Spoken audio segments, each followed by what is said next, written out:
Assalamualaikum warahmatullahi wabarakatuh.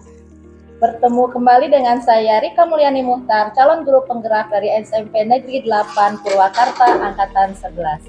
Kali ini saya ditemani oleh rekan saya, Ibu Nur Endah Apriliani. Beliau adalah guru PKN di SMP Negeri 8 Purwakarta. Assalamualaikum Bu Nur Endah. Waalaikumsalam Ibu Rika. Apa kabarnya hari ini Bu? Alhamdulillah sangat baik Bu Rika. Oke, hari ini kita akan melaksanakan percakapan praobservasi ya Bu ya. Sebelum nanti saya masuk ke kelas Ibu untuk mengamati kegiatan Ibu di dalam kelas. Kita akan melaksanakan yang namanya supervisi akademik ya Bu. Adapun tujuan dilaksanakannya itu adalah untuk mengetahui dan mengevaluasi jalannya proses pembelajaran yang Ibu laksanakan di dalam kelas. Dan kenapa ya kita hari ini harus melaksanakan praobservasi? Sebetulnya tujuannya itu sebagai persiapan awal aja ya Bu, biar nanti ibunya di kelasnya itu merasa percaya diri, terus merasa lebih siap lagi untuk memberikan pembelajaran terbaik buat siswa kita. Siap. Sebelumnya izinkan saya memberikan beberapa pertanyaan ya Bu ya. Ya Bu boleh. Oke, yang pertama berkaitan dengan tujuan. Kira-kira tujuan pembelajarannya yang ingin dicapainya itu apa ya Bu? Begini ya Bu, berdasarkan rancangan pembelajaran yang saya tuliskan dalam bentuk modul ajar di sini, saya kan sudah buat ya Bu modul ajarnya. Di sini ada 3 tujuan pembelajarannya. Nah, yang pertama itu peserta didik mampu memahami makna sila-sila Pancasila, itu yang pertama. Kemudian tujuan yang kedua yaitu peserta didik mampu menguraikan contoh penerapan Pancasila dalam kehidupan sehari-hari. Dan yang terakhir, yang ketiga yaitu peserta didik mampu mendemonstrasikan penerapan nilai-nilai Pancasila di berbagai lingkungan kehidupan, yaitu di lingkungan rumah, di sekolah, dan lingkungan masyarakat. Itu Bu. Oke, jadi Ibu Nur Endah itu merencanakan 3 tujuan pembelajaran ya dalam kegiatan pembelajaran nanti. Ya, betul. Oke, terkait dengan area pengembangannya, apa yang ingin Ibu capai atau Ibu lakukan? Nah, untuk terkait pengembangannya, nanti akan ada 2 aspek yang saya kembangkan ya Ibu. Yang pertama itu pengetahuan, nah yang keduanya itu keterampilan, jadi pengetahuan dan keterampilan. Nah, untuk pengetahuannya nanti siswa itu menguraikan contoh penerapan sila-sila Pancasila yang pernah dialami oleh dirinya. Kemudian untuk yang kedua di aspek keterampilan yaitu siswa nanti akan mendemonstrasikan atau memperagakan di depan kelas tentang pelaksanaan nilai-nilai Pancasila dalam berbagai lingkungan kehidupannya. Nah, sedangkan untuk area pengembangan di rencana hasil kerja pengelolaan kinerja, nah, indikator yang saya ambil untuk periode ini yaitu mengenai keteraturan suasana kelas. Nah, untuk fokus perilakunya kan ada 3, tapi saya hanya mengambil 2 ya Bu. Yang pertama yaitu yang saya ambil, guru melakukan komunikasi positif untuk membangun suasana kelas yang kondusif.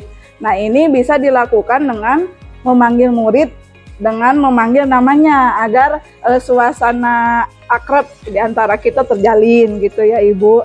Dan kemudian saya melakukan aktivitas yang dapat mencairkan suasana kelas. Itu fokus perilaku yang pertama.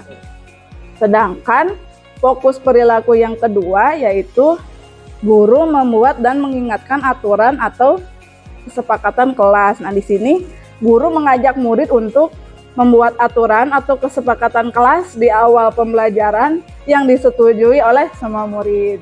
Nah, itu Bu. Oke, jadi area pengembangannya ini sekarang difokuskan ke 2 aspek ya. Jadi di aspek pengetahuan dan juga di keterampilan ya untuk pembelajaran di siswanya ya. Sedangkan untuk area pengembangan yang sesuai pilihan Ibu di RHK itu Ibu juga memunculkan 2 proses ya. Yang pertama itu tentang komunikasi positif untuk membangun suasana kelas yang kondusif. Terus yang keduanya itu untuk mengingatkan aturan dan kesepakatan kelas ya Bu ya. Iya. Oke, nah selanjutnya saya juga ingin mendengar terkait rancangan pembelajaran yang ingin Ibu terapkan dalam kelas ya Bu. Mungkin dari strategi pembelajarannya ataupun dari metode pembelajarannya Bu. Oke. Nah, untuk strategi yang saya gunakan adalah pembelajaran berdiferensiasi berdasarkan kesiapan belajar siswa yang diintegrasikan dengan pembelajaran sosial dan emosional. Kemudian saya akan melakukan pembagian kelompok sesuai dengan kemampuan keterampilan siswanya. Nah, dan untuk modelnya sendiri ya, nanti model pembelajaran yang saya akan lakukan yaitu menggunakan role playing atau bermain peran. Nah, sedangkan untuk metodenya sendiri saya menggunakan diskusi kelompok, tanya jawab, dan juga nanti ada penugasan siswa begitu.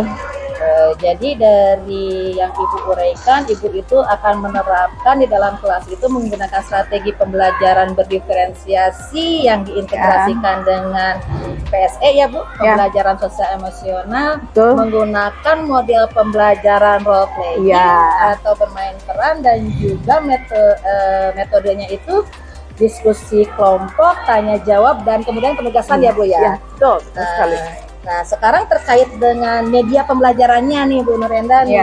Kira-kira Ibu mau menggunakan media apa? Nah, untuk medianya sendiri, ya nanti mungkin saya akan menggunakan beragam contoh, ya baik itu gambar dan juga video, ya menayangkan video tentang penerapan nilai-nilai Pancasila. Kemudian juga disiapkan AKPD atau lembar kerja yang harus dikerjakan oleh siswa, dan juga PowerPoint dan laptop. Mungkin itu ya Bu untuk medianya. Oke, kira-kira nih ya Bu Nurenda bersedia melaksanakan observasi di kelasnya untuk melaksanakan rancangan tadi yang telah disampaikannya itu kapan? Kebetulan Bu, hari Jumat itu ada saya kelas di 7A Bu, jam ke-1 ke-2. Kayaknya bisa Bu. Observasi di hari Jumat. Nanti saya akan datang ke kelas Ibu ya. Ya, mangga. Saya akan melakukan supervisi kelas untuk mengamati dan mencatat hal-hal apa saja yang Ibu kerjakan di dalam kelas. Nah, nanti setelah Ibu melakukan kegiatan observasi pembelajaran di kelas, kita akan mengadakan percakapan pasca observasi ya Bu. Nanti akan didampingi oleh pengajar praktik saya Ibu Desi. Sebelum kita akhiri percakapan kita hari ini, apa yang Ibu dapatkan dari percakapan kita hari ini Bu? Saya mungkin mendapatkan gambaran ya Bu tentang media apa yang nanti bisa saya gunakan pada saya observasi supaya saya bisa mempersiapkan semuanya dengan maksimal, dan kemudian saya juga memiliki gambaran lebih jelas tentang apa yang harus nanti saya lakukan berdasarkan dari percakapan kita hari ini. Oke, terima kasih Ibu Nurenda atas waktunya. Ibu. Senang berbincang-bincang dengan saya juga. Bertemu lagi nanti di kegiatan observasi di hari Jumat ya Bu? Ya, siap. Demikian percakapan pra-observasi saya dengan rekan saya Ibu Nurenda. Wassalamualaikum warahmatullahi wabarakatuh. Waalaikumsalam. Terima kasih Bu Nurenda. Sama-sama Ibu.